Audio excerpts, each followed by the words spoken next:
Jeta e fëmijëve të ish presidentit shqiptar, Ramiz Alia, është mbajtur plotësisht larg vëmendjes së publikut. Ai ishte babai i 3 fëmijëve, 2 vajzave dhe 1 djali, dhe që në fëmijërinë e tyre, ai u kujdes që fëmijët të shkolloheshin mjaft mirë.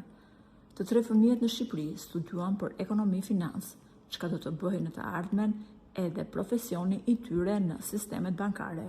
Gjithsesi, ajo që dihet është fakti se fëmijët e Ramiz Alis janë kujdesur ta mbajnë plotësisht hermetike jetën e tyre private. Ato nuk kanë rrjete sociale dhe për to nuk qarkullon asnjë lajm. Por ajo që dihet është se vajza e madhe, Zana, ka vendosur të jetojë në Shqipëri. Vajza e dytë e Ramizit prej kohësh jeton në Suedi, ndërsa djali që në vitin 1988 shkoi në Francë me mbiemër të ndryshuar dhe vijon të jetojë në Paris prej më shumë se 30 vitesh. Bembora, djali i ish presidentit komunist, punon në sistemin bankar dhe drejton një nga kompanitë më prestigjioze në Paris.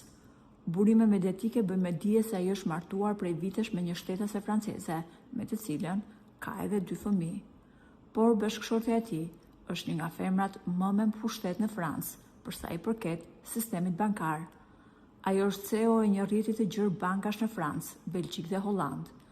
Bashkëshortja e djalit të Ramiz Alis vjen nga një familje e pasur dhe me emër në Francë. Me sa duket, me Arbenin nuk e ka lidhur vetëm dashuria, por edhe profesioni. Edhe ajo, ashtu sikurse bashkëshorti, është tejet e kufizuar në informacionet për jetën e saj personale.